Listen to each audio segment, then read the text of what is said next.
गोपीजनवल्लभा गिरिवरधारी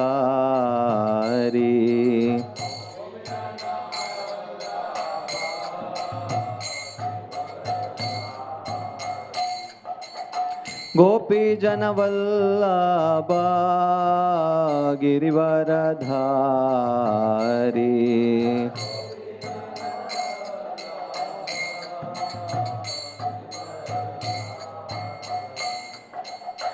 यशोदनन्दना व्रजजनरञ्जना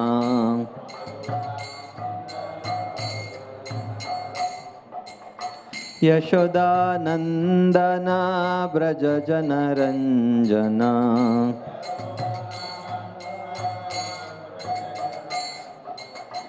यशोदानन्दना व्रजजनरञ्जना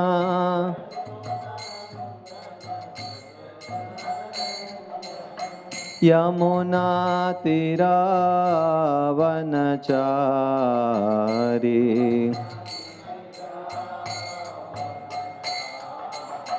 यमुनातीरावनचारी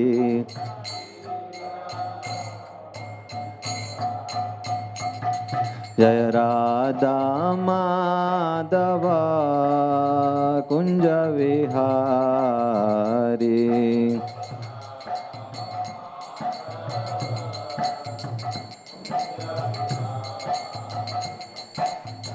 गोपीजनवल्लभा गिरिवरधारी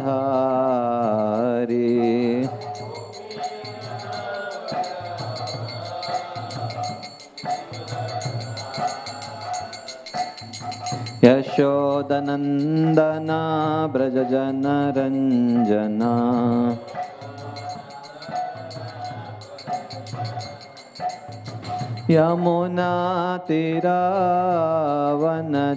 यमुनातीरावनचारी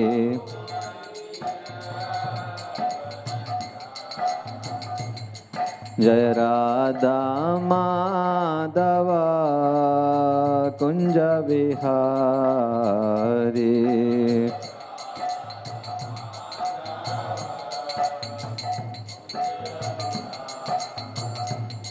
जय राधा माधव कुंज विहारी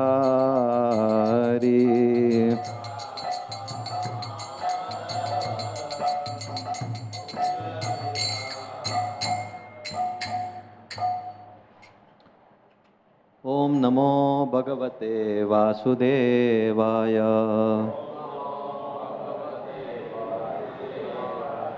ओम नमो भगवते वासुदेवाय।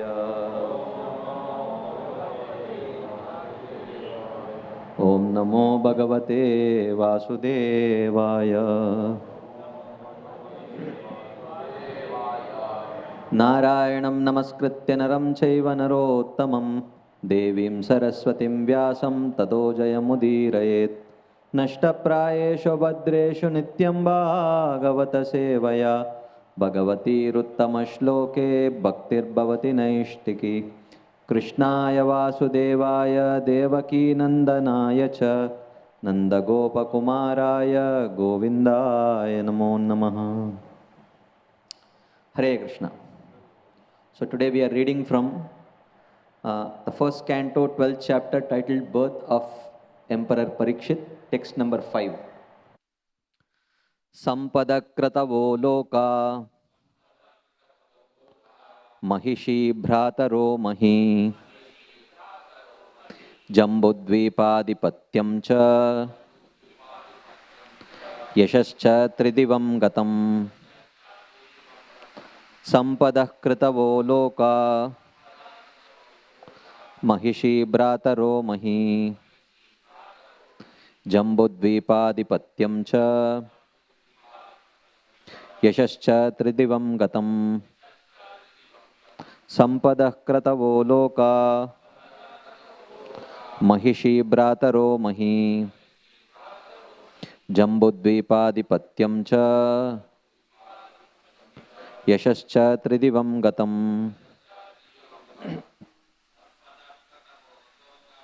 संपदक्रतवो लोका महिषी भ्रातरो मही जम्बुद्वीपाधिपत्यं च यशश्च त्रिदिवं गतम् संपदक्रतवो लोका महिषी भ्रातरो मही जम्बुद्वीपाधिपत्यं च यशश्च त्रिदिवं गतम् संपदक्रतवो लोका महिषी भ्रातरो मही जम्बुद्वीपाधिपत्यं च यशश्च त्रिदिवं गतम्. Mataji, word to word meanings. Sampadaha, opulence. Kratavaha, sacrifices. Lokaha, future destination. Mahishi, the queens. Bhrataraha, the brothers. Mahi, the earth. Jambudvipa, the globe or planet of our residence. Adipatyam, sovereignty. Cha, also. Yashaha, fame. Cha, and. Tridivam, celestial planets. Gatam, spread over. Translation and purport by His Divine Grace A.C. Bhaktivedanta Swami Srila Prabhupada. News even reached the celestial planets about Maharaj Yudhishthir's worldly possessions, the sacrifices by which he would attain a better destination, his queen, his stalwart brothers, his extensive land, his sovereignty over the planet Earth, and his fame, etc. Purport. Only a rich and great man's name and fame are known all over the world, and the name and fame of Maharaj Yudhishthir reached the higher planets because of his good administration, worldly possessions, glorious wife Draupadi, the strength of his brothers Bhima and Arjuna, and his solid sovereign power over the world known as Jambudvipa. Here the word Lokaha is significant. There are different lokas or higher planets scattered all over the sky, both material and spiritual. A person can reach them by dint of his work in the present life, as stated in Bhagavad Gita 9.25. No forceful entrance is allowed there. The tiny material scientists and engineers who have discovered vehicles to travel over a few thousand miles in outer space will not be allowed entrance. That is not the way to reach the better planets. One must qualify himself to enter into such happy planets by sacrifice and service. Those who are sinful in every step of life can expect only to be degraded into animal life, to suffer more and more the pangs of material existence, and this is also stated in Bhagavad Gita 16.19. Maharaj Yudhishthir's good sacrifices and qualifications were so lofty and virtuous that even the residents of the higher celestial planets were already prepared to receive him as one of them. Om Ajnanatimirandasya Jnananjanashalakaya Chakshurunmilitam Yena Tasmai Shri Gurave Namaha. Shri Chaitanya Manobishtam Stapitam Yena Bhutale Swayam Rupa Kadamahyam Dadati Swapadantikam Vandeham Shri Guroho Shri Yuta Padakamalam Shri Gurun Vaishnavamscha Shri Rupam Sagrajatam Sahagana Raghunathanvitam Tam Sajivam Sadvaitam Savadutam Parijana Sahitam Krishna Chaitanya Devam Shri Radha Krishna Padan Sahagana Lalita Shri Vishakhanvitamscha He Krishna Karuna Sindho Dina Bandho Jagatpate Gopesha Gopika Kanta Radha Kanta Namostute. Tapta Kanchana Gaurangi Radhe Vrindavaneshwari Vrishabhanu Sute Devi Pranamami Haripriye Vancha Kalpatarubhyascha Kripa Sindubhya Evacha Patitanam Pavanebhyo Vaishnavebhyo Namo Namaha. Shri Krishna Chaitanya Prabhu Nityananda Shri Advaita Gadadhara Shivasadi Gaura Bhakta Vrinda. Hare Krishna Krishna Krishna Hare Hare Hare Rama Rama Rama Hare Hare. Hare Krishna. So, we have just started this 12th chapter of this first canto, in which birth of Maharaj Parikshit is described. So let us do a quick recap of what we have seen till now, the 4 verses which have already been covered. So just to get the context of what we are going to discuss today. So, Shaunakadi Rishis, they say, Ashwattamnopasrishtena Brahmashirshnoru Tejasa Uttaraya Hato Garbha Ishena Ajivita Punaha. So they are expressing a desire to know about Parikshit Maharaj. They say, the womb of Mother Uttara was spoiled by the dreadful and invincible Brahmastra weapon released by Ashwattama. But Maharaj Parikshit was saved by the Supreme Lord. Tasya janma mahabuddhehe karmani cha mahatmanah nidanam cha yataivasit sapretya gatavanyata. So they are asking 3 things.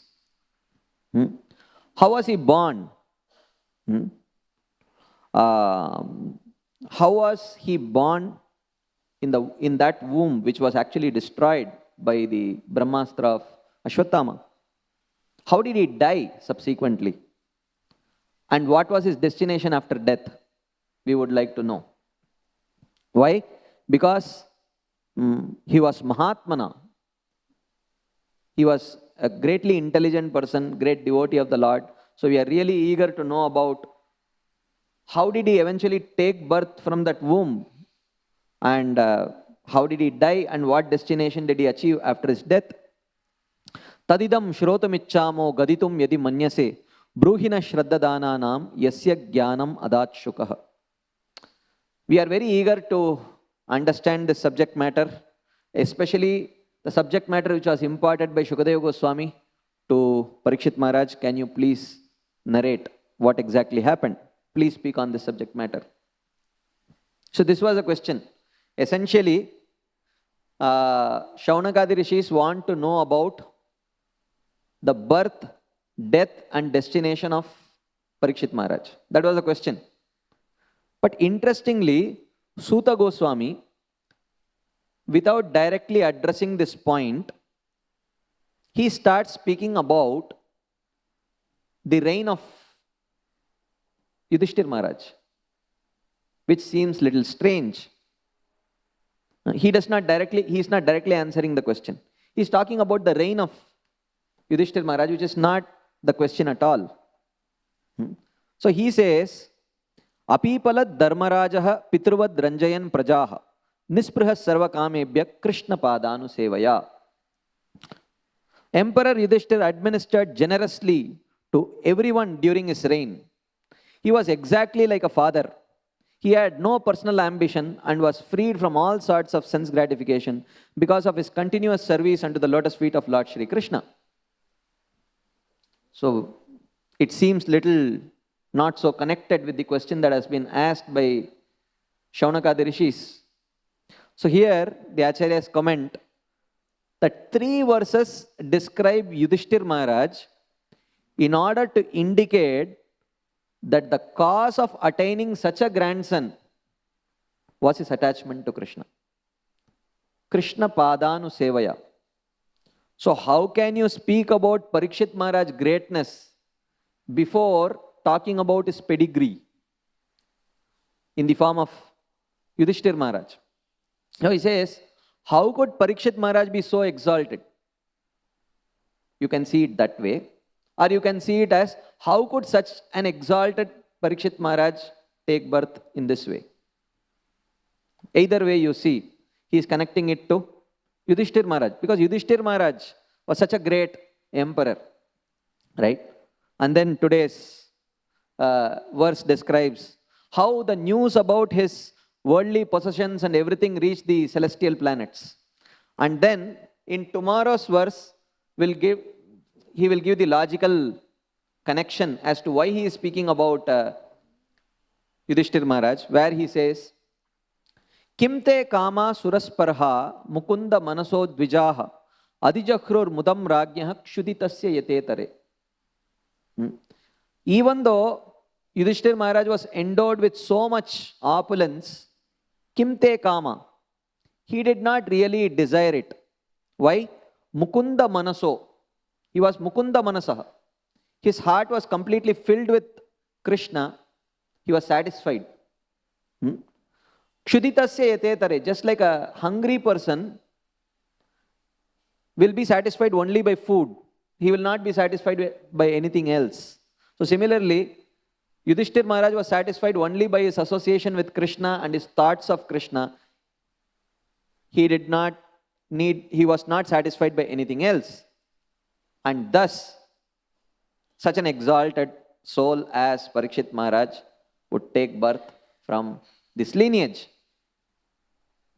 Now, we will first talk on this theme, because this is directly, when a question was asked about Parikshit Maharaj, he is directly speaking about his predecessors, his grandfather, in order to connect the pedigree of Parikshit Maharaj.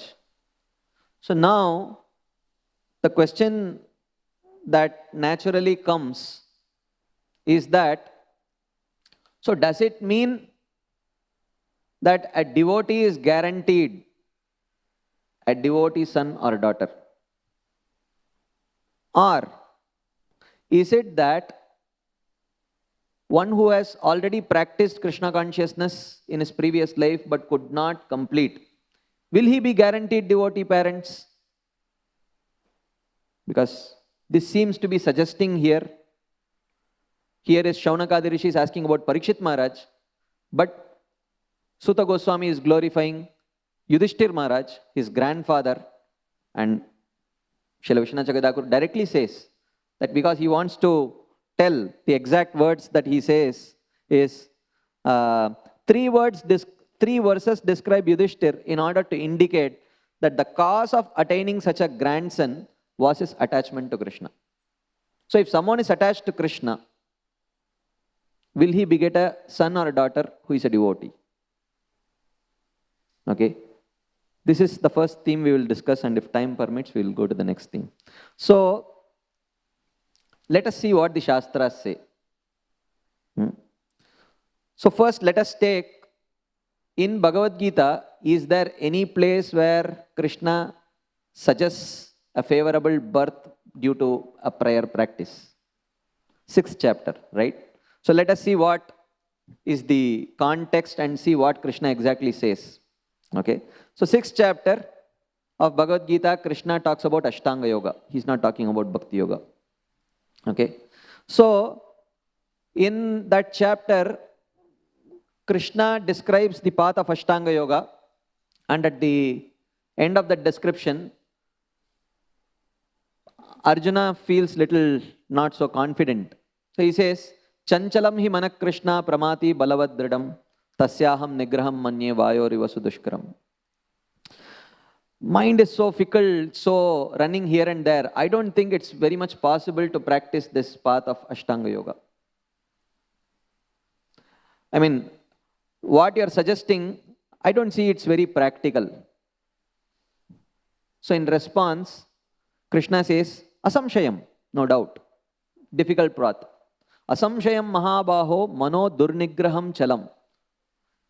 No doubt the mind is very difficult to control and very fickle. But abhyasena tu kaunteya vairagyena cha grihyate. But with proper practice and proper detachment, vairagya, it is possible. It is not impossible, he says. No, I don't want. I'm still feeling cold, that's why I was looking. So, so therefore he says, no doubt, but with proper practice and detachment, it is possible, he says. Now, at this point of time, Arjuna gets a doubt. What if one faithfully takes up to the process, but he is not able to muster sufficient practice and detachment? What will happen to him? So he says, Ayati shraddhayopeto yoga chalita manasa aprapya yoga samsiddhim kam gatim Krishna gacchati. He says, what about that, O Krishna, what is the destination of that person? Shraddhaya upeto. He is very faithfully, he has taken up to the path of yoga. But ayati.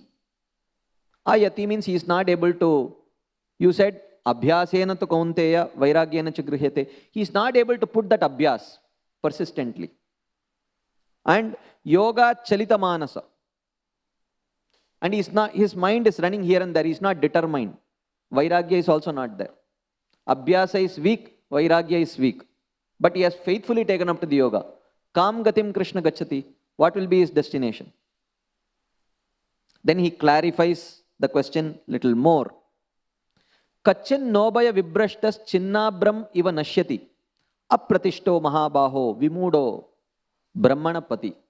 He says, in his endeavor to attain Brahman, Brahmanapati, Kachid Vimudo, will he get bewildered on his path to attaining Brahman? Ubhaya Vibrashta. With faith in yoga, he gave up karma. If he had pursued karma, he would have achieved Swarga. He gave it up. He took up yoga, gave up yoga also. Why? No sufficient abhyasa, no sufficient vairagya. Will his position be like a raven cloud, as Prabhupada writes?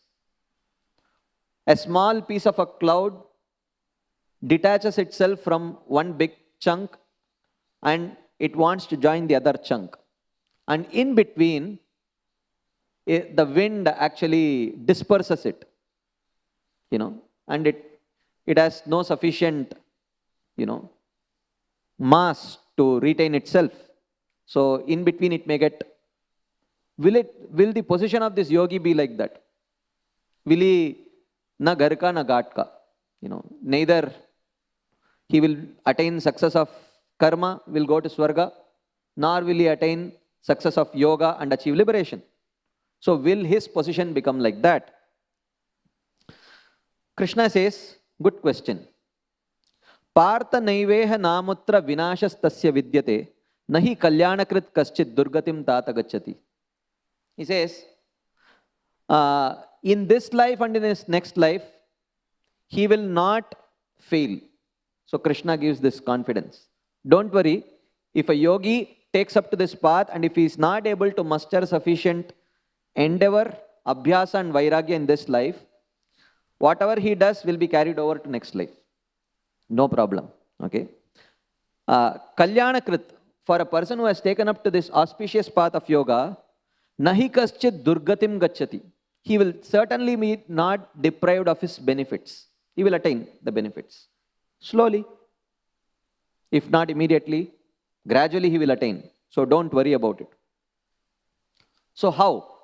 So Krishna describes two propositions.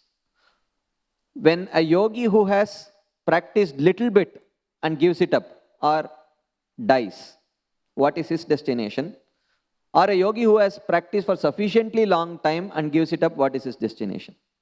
He says, Prapya punya kritam lokan ushitva shashvati samaha shuchinam shrimatam gehe yoga brashto bijayate. He says, a yoga brashta who has given up his yoga or who has died without achieving perfection, but having performed little yoga, little abhyas, little vairagya, whatever little he could do, he performed yoga, gave it up. What will happen to him?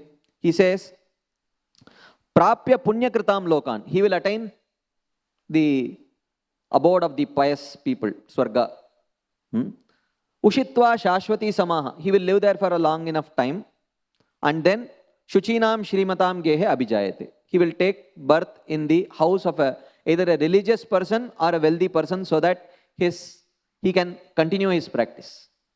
So that is facilitated through birth. Krishna is directly telling in Bhagavad Gita. So for one who gives it up, facilitation through birth is ensured by Krishna for an Ashtanga yogi. Then, in the next verse, he says, Atava yoginam eva kule bhavati dhimatam etadhi durlabhataram loke janma yadidrisham. He says, Atava, if he has practiced for a long enough time, then what happens? Dhimatam yoginam kule bhavati.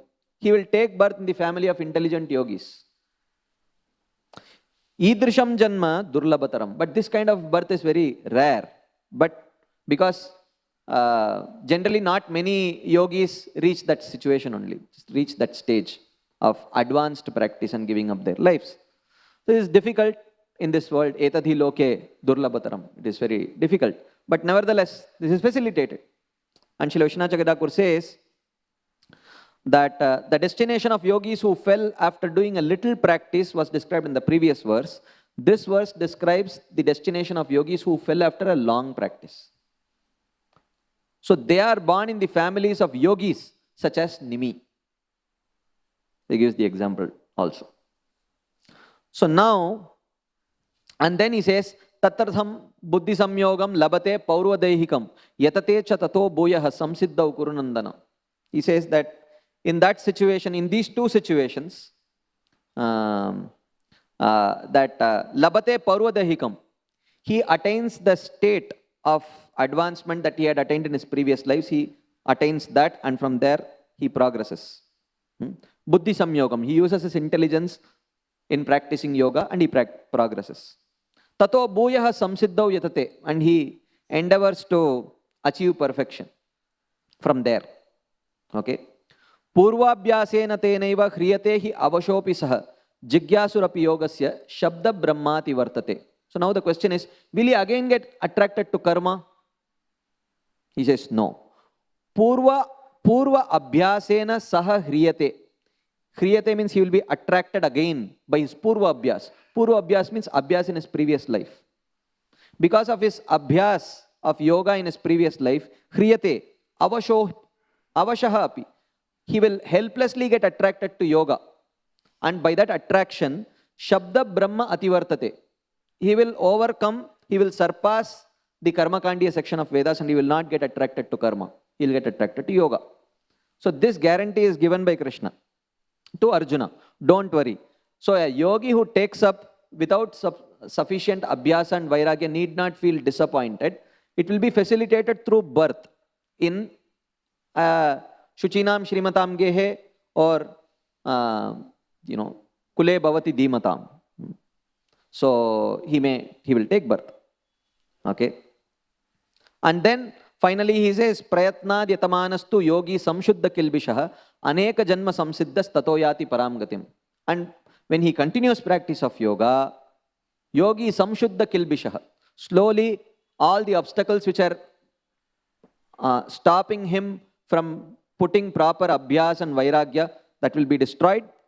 And after aneka janma, after many lifetimes of such practice, of again and again Shuchinam Shrimatam Gehe or Kule Bhavati Dhimatam, he will keep taking birth and finally Tato Yati Paramgatim. He will attain his destination.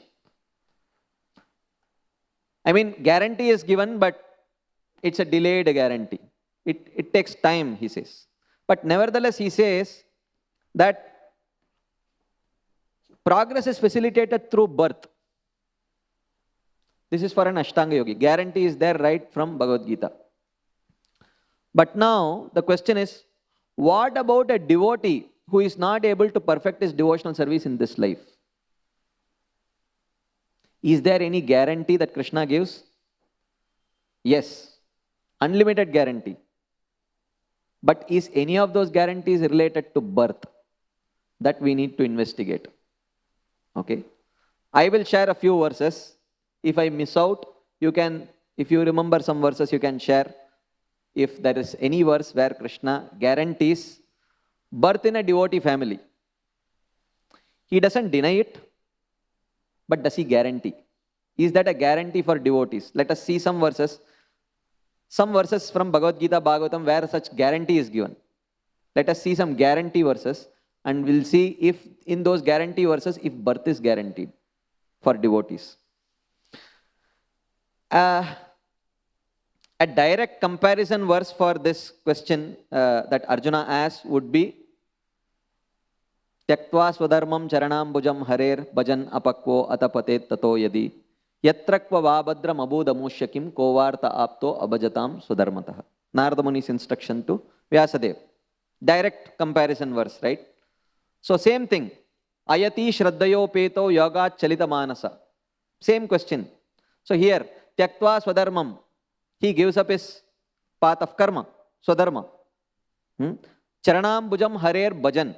And he takes up to worship of lotus feet of Krishna. Apakvo. But before it becomes ripe,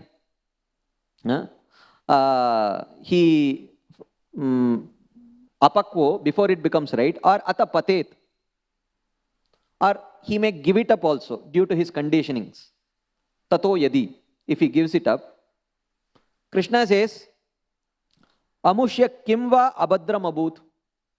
This is a, he's indicating that there is no abhadra, there is no loss. So, he says that, Srila Vishwanath Chakravarti commenting on this, he says, having given up one's dharma, even at the beginning stages of bhakti, a person who worships the lotus feet of Lord will incur no sin by giving up that dharma. This is understood from Devarshi Bhutapta Nanam Pitranam verse. And if the person dies without being qualified to attain the Lord, or if while alive falls down because of sinful acts, being attached to material pleasures, even then, there is no misfortune incurred by having given up karmas. There is no misfortune. Then how does the help come? He says, because the impressions created by bhakti are indestructible and remain in a subtle form. So the impressions created by bhakti are indestructible. So this is a suggestion here that, whatever practice that he had done, those impressions will stay. That guarantee is there. But again, there is no explicit mention of next birth being from a devotee. Okay. So then in the next verse, couple of verses later, he says, how those impressions work. He says, Navai jano jatu katanchana vrajen mukunda sevi anyavad anga samsritim smaran mukundangri upaguhanam punar vihatum ichen na rasagraho jana.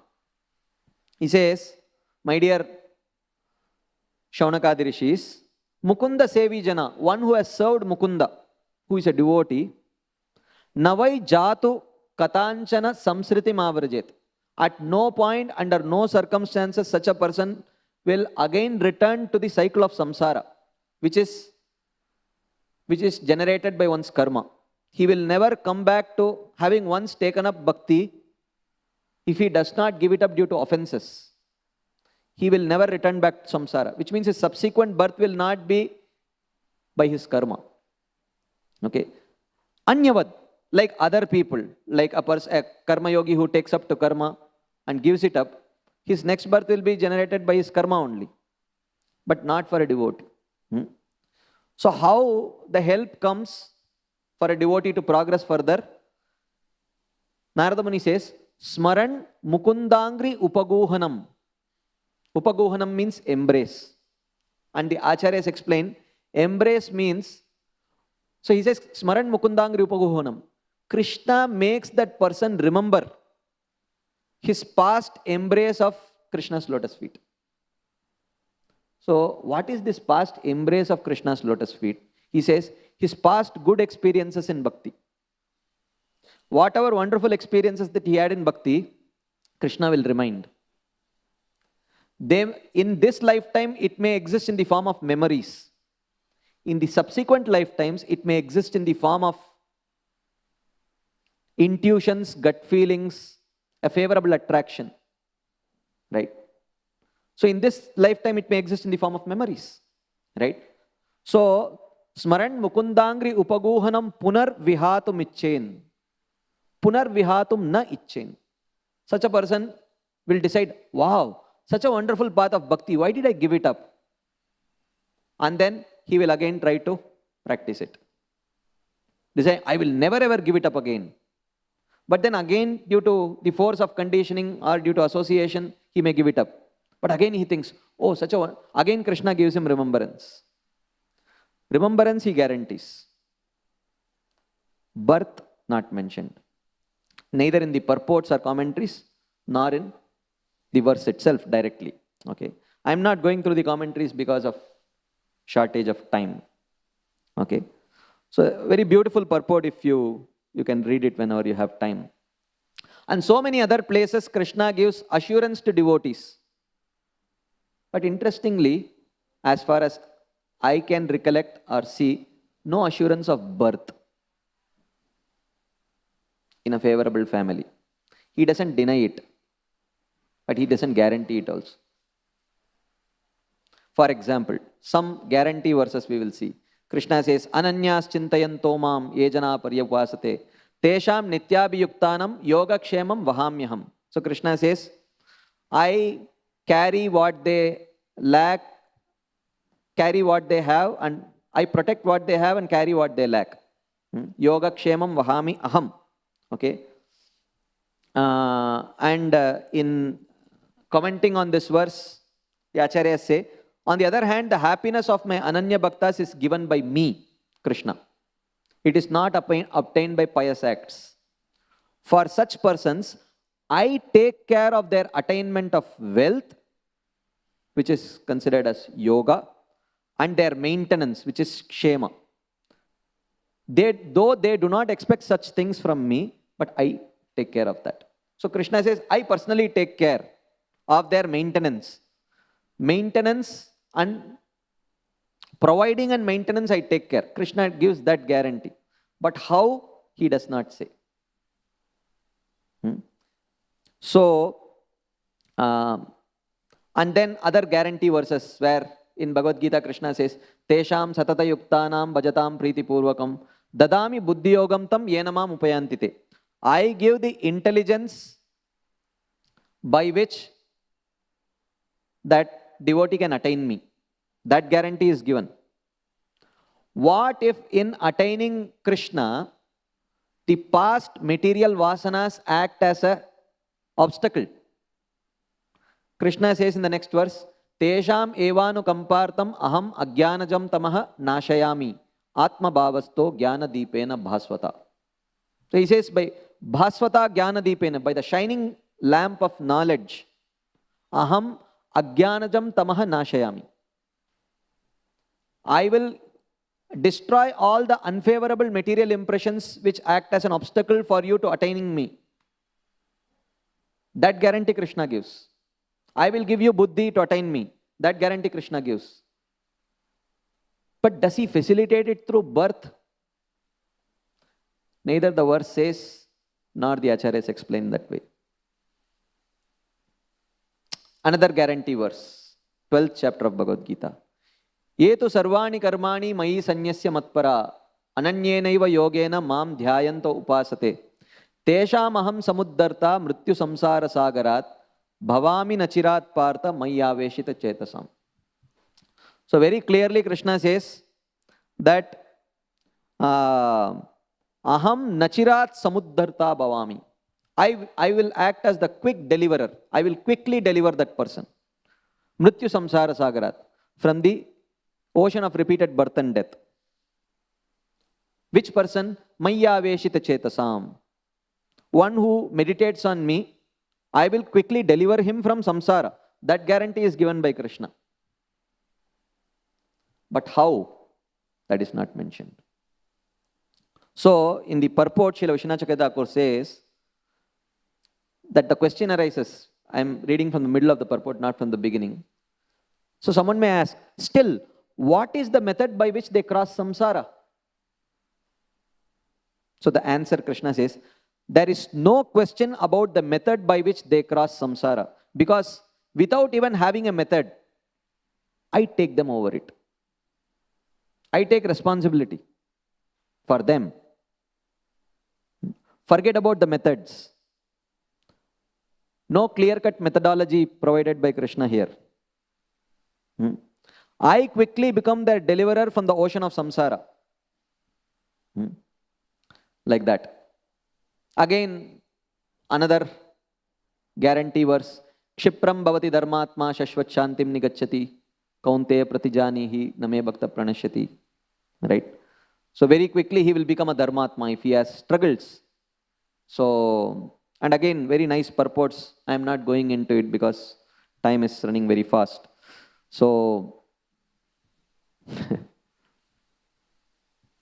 so therefore, okay, I will read some part of the purport. So Krishna says, Arjuna says, in the previous verse was Apichet Suduracharo Bhajate Mam Ananya Bhak verse. So Arjuna says, okay, if he eventually becomes righteous, no argument. But what if his sinful tendencies remain till death? What is the position of such a person? At the time of death also, there are clear-cut symptoms of sinful tendencies, vasanas, anarthas. What about him? What is his position, Krishna? So, Shri Vishnu Chakradaguru writes, the Lord, affectionate to his devotees, then speaks loudly with a little anger. He says, Kaunteya pratijanihi name bhakta pranashyati. O son of Kunti, my devotee is not destroyed. At the time of death, he will not fall. Which means he will not fall into the ocean of samsara. Which means I guarantee his next birth. The next birth of devotee is orchestrated by Krishna. That guarantee Krishna gives. But where, he does not say. So, he says that, but arguers with harsh tongues will not respect this proposal that you are presenting.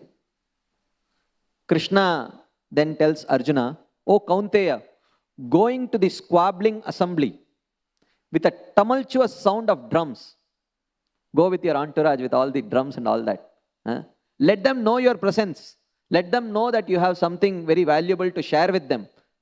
Catch their attention and tell them, throw your hands in the air and fearlessly declare this. Arjuna has declared what? Krishna says, declare that my devotee, the devotee of the Supreme Lord, even though he may fall prey to sins, does not perish in the ocean of samsara, but rather he attains success. How? Tesham evanu kampartam aham ajnanajam tamaha nashayami jnana deepena bhasvata. Right?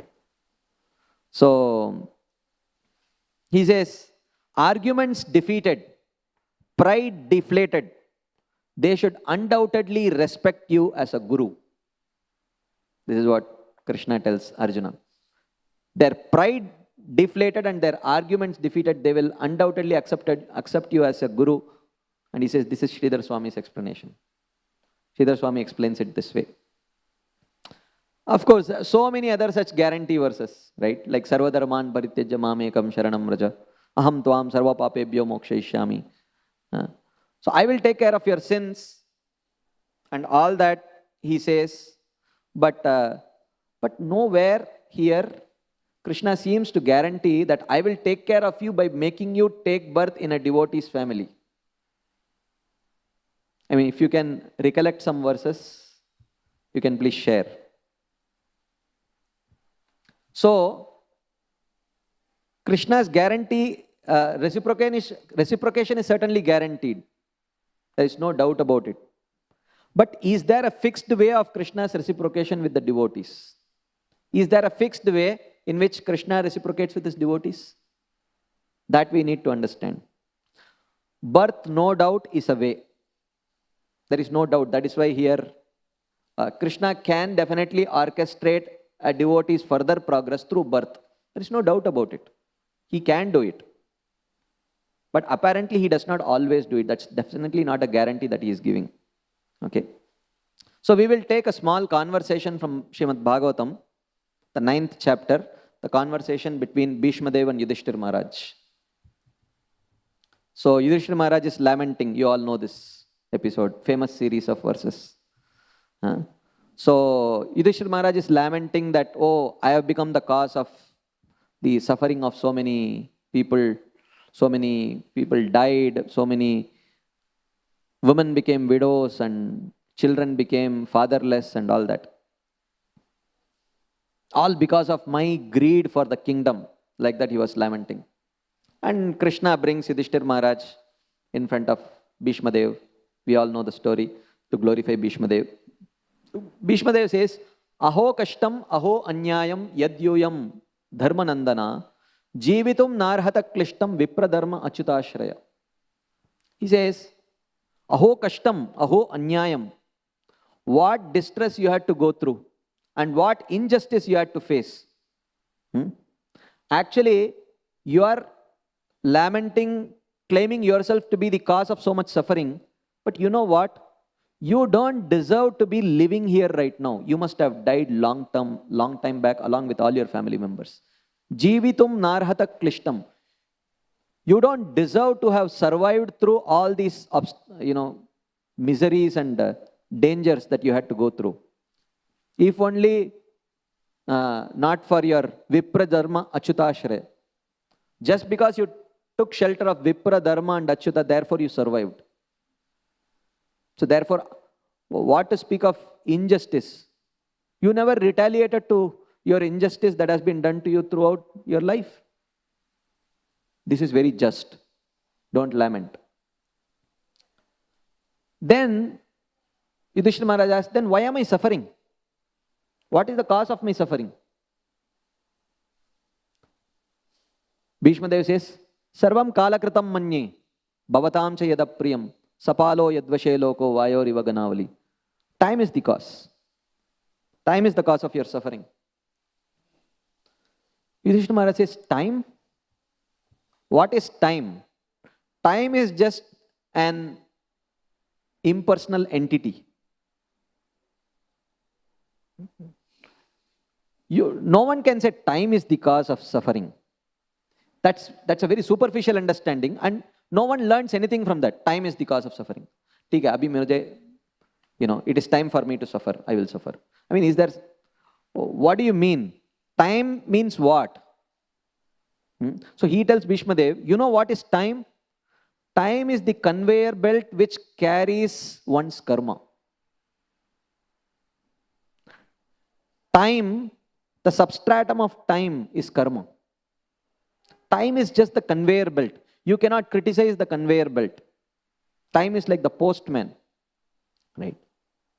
So if the postman is delivering your 10th standard mark sheet, and if you have failed, and you say postman is the cause, you are attributing my suffering to time is like that. Why am I sad? Because the postman delivered me, the mark sheet. But you only wrote the exam, right? So he's not delivering something which you don't deserve. So time is just the substratum of karma. It is just the conveyor belt which carries karma. So why are you sugarcoating it by telling sarvam kala kritam manye? Why can't you just tell sarvam tava karma kritam manye? Your suffering is due to your karma only. Just be open.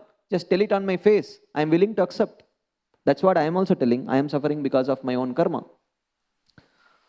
So Bhishma Dev says, no, you got it all wrong.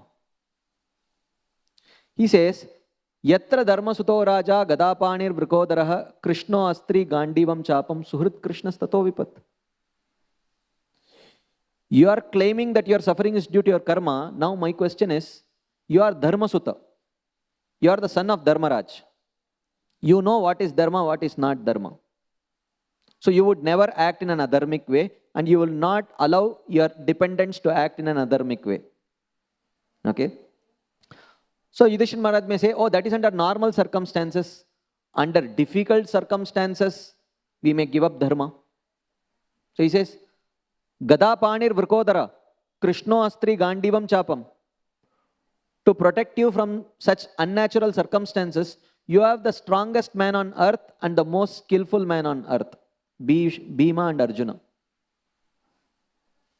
And on top of that, Suhrit Krishna. The Supreme Personality of Godhead, Krishna, is your friend, guiding you at all stages. How is it possible that you could perform an activity which is adharmic? So therefore, it is not possible that your suffering is due to karma. Your suffering is not due to karma. Then what is the cause of suffering? He says, Tasmad idam daivatantram vyavasya Bharatarshaba.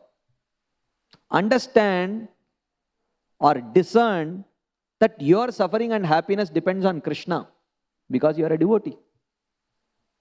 So time has this dual portfolio. One, it acts as the conveyor belt to carry karma for those who are not devotees. But for those who have surrendered to Krishna, time acts as the conveyor belt to carry Krishna's will. Tasmad idam daivatantram vyavasya Bharatarshaba. Accept this as will of Krishna. Okay? Then Yudhishthira Maharaj asks, what is the will of Krishna? What is it that Krishna wants to accomplish? What is Krishna's plan? Bhishmadev says, Nahi asya karhichid rajan puman veda viditsitum yad vijigyasaya yukta muyanti kavayopihi. So Bhishmadev says, don't try to understand. Not possible. People have tried it before. You can try, no problem, but you will not find it. Puman nahi karhichid veda. A person can never understand the plan of Krishna. Krishna's benevolence is guaranteed. But how he is going to express that benevolence? No guarantee. No one knows. After experiencing happiness or distress given by Krishna, a discerning devotee can see the hands of Krishna. But what that Krishna's hand is going to do next in his life, he cannot see. So, Yudhishthira Maharaj asks, so what should I conclude? So, he says, everyone agrees that no one can interfere with the plans of Krishna and no one can even understand what his plans are, even today. Even today means with Krishna standing right next to you. Don't think that you can understand his plan.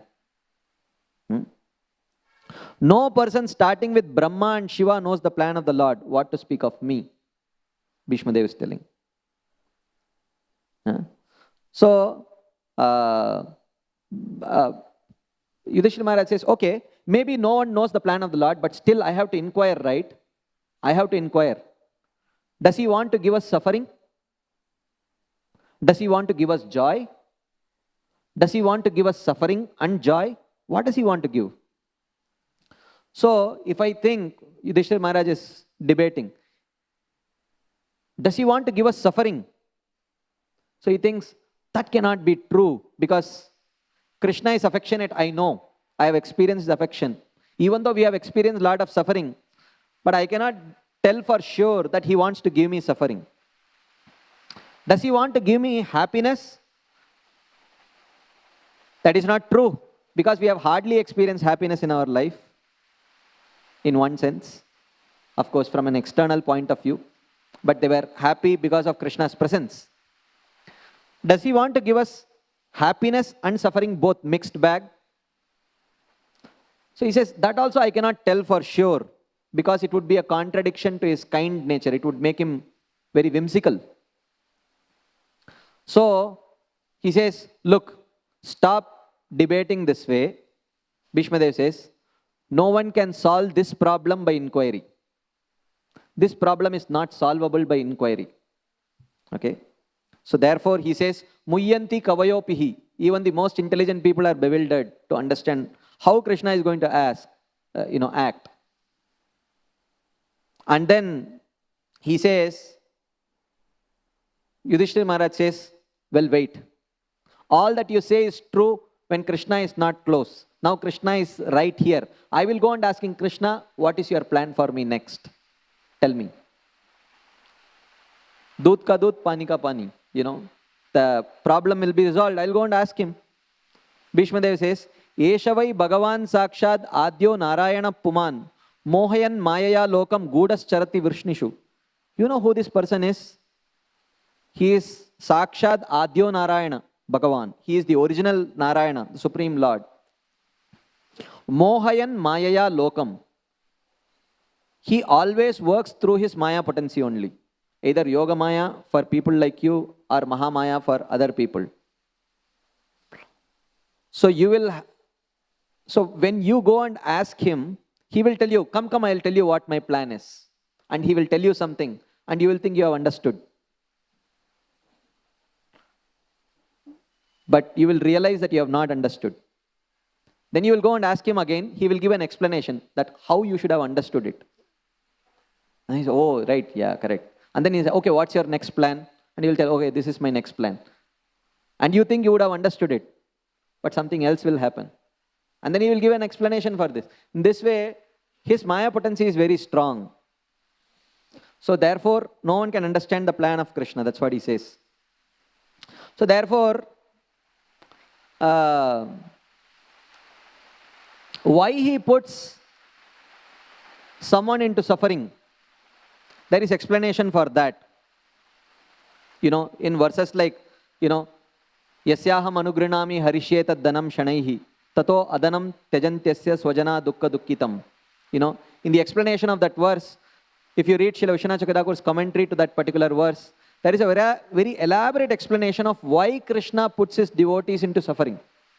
Various reasons are given. Okay, we will not get into those purports. Okay, it's a long purport, but very sweet purport.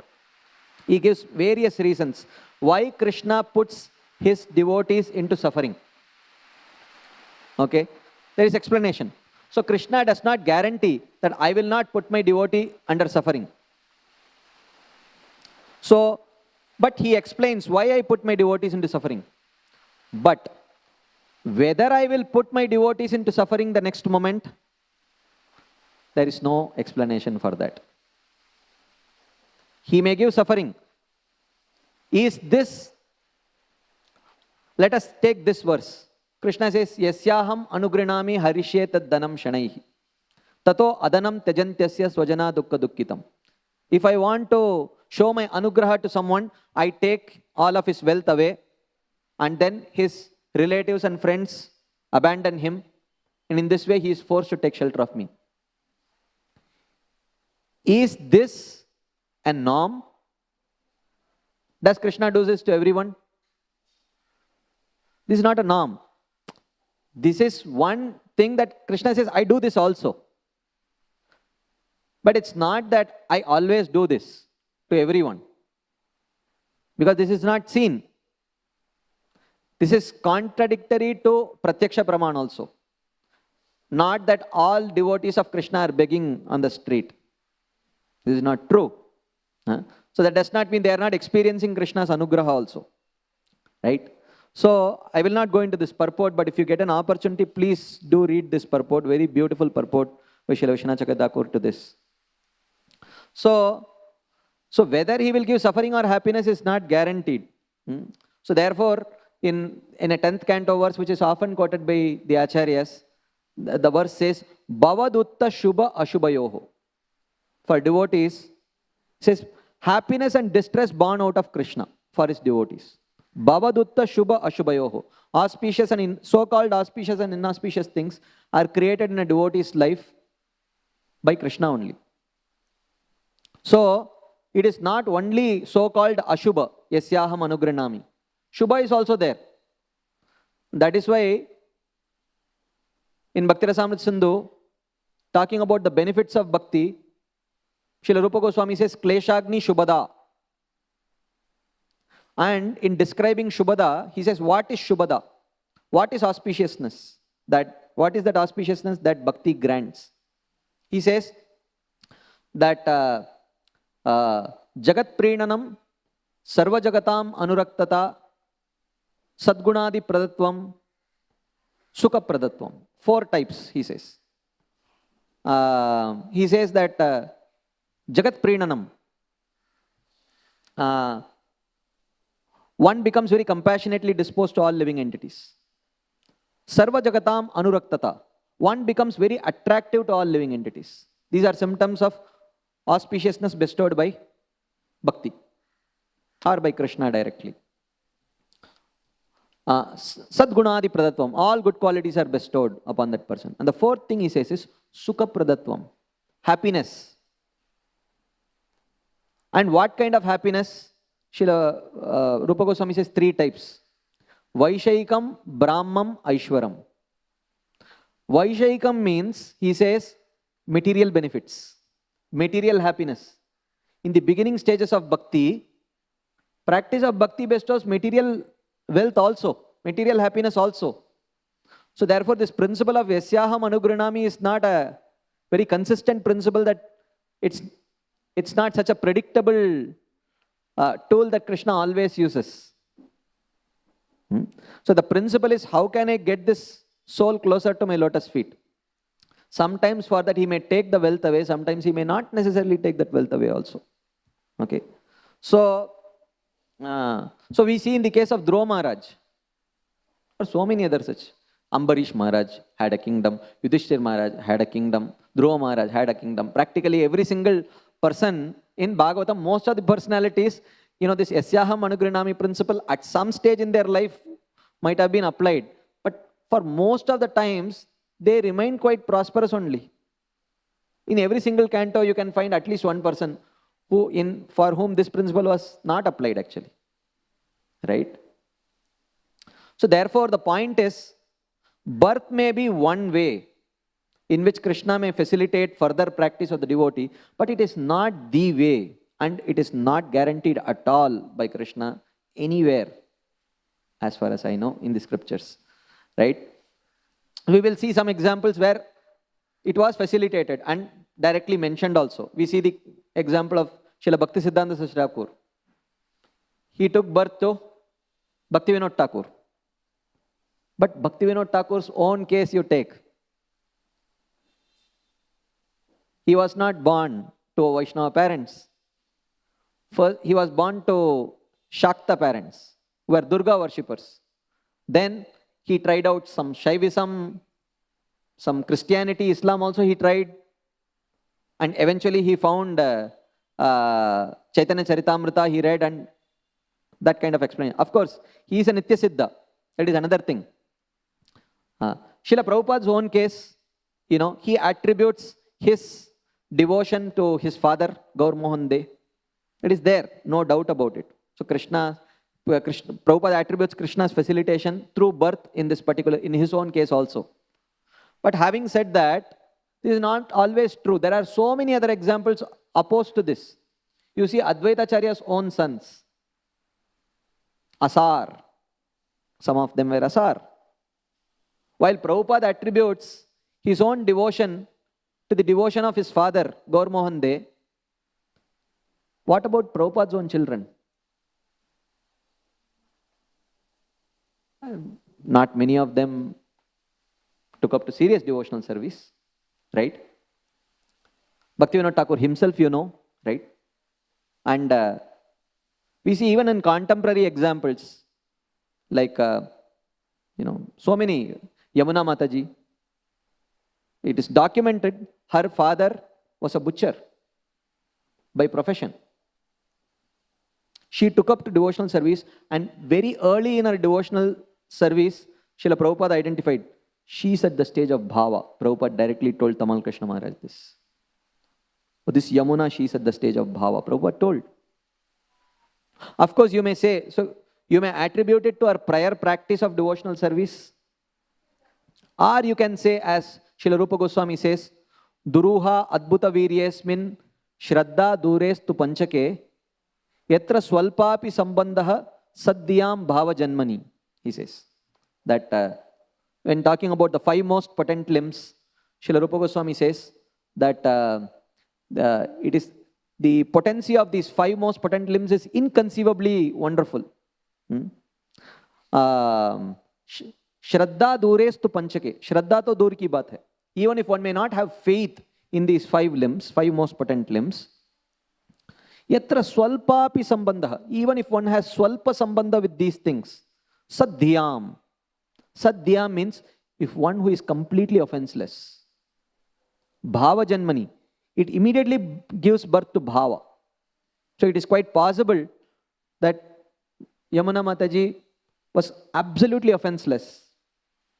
And therefore, as soon as she took up to these 5 limbs, she immediately gave birth to bhava. That is one understanding. Or probably there was purvabhyasa in a prior life. So, once one of the disciples of Srila Bhaktisiddhanta Thakur, he approached Bhaktisiddhanta Thakur and asked, why is it that sometimes very great devotees take birth in very obscure families? You know, where there is no pedigree of bhakti at all. Why do they take birth in such families? Srila Bhaktisiddhanta Thakur said, in order to show that bhakti is not dependent on any material condition. In order to show to this whole world, so Krishna purposefully makes his devotees who might be yoga brashtas, you know, bhakti yoga brashtas, he will make them take birth in obscure families. They may not get that impetus from their families. They may get it sometimes, some other time down the line through some other association. Right?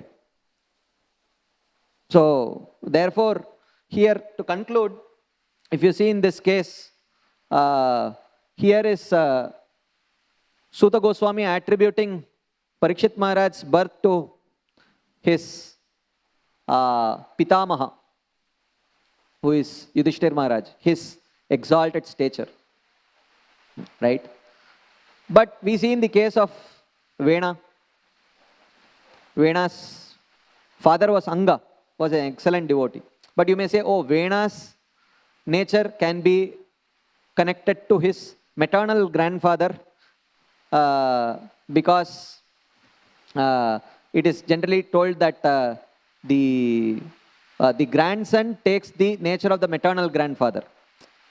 How? Because the daughter takes the nature of the father and the son takes the nature of the mother. This explanation is given. But in explaining Parikshit Maharaj, there is no mention of his Matamaha.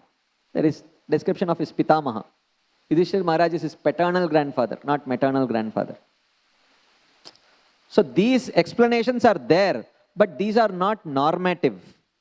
These are suggestive. In some cases they may work, but it is not one principle that works. Ultimately, the one principle that works is Krishna's orchestration. How Krishna wants to orchestrate, he is Swarat. He doesn't follow any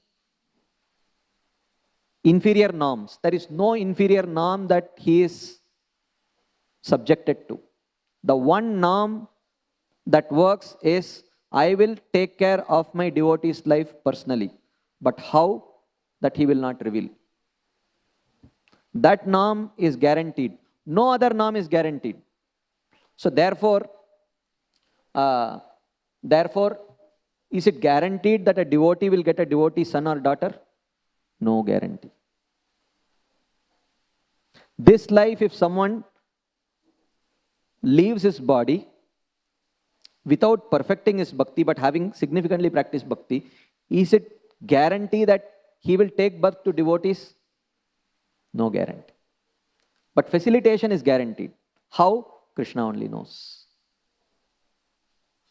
But there is no specific methodology that Krishna mentions here. Hare Krishna. Thank you very much. Srila Prabhupada ki jai. Srimad Bhagavatam ki jai. Hare Krishna.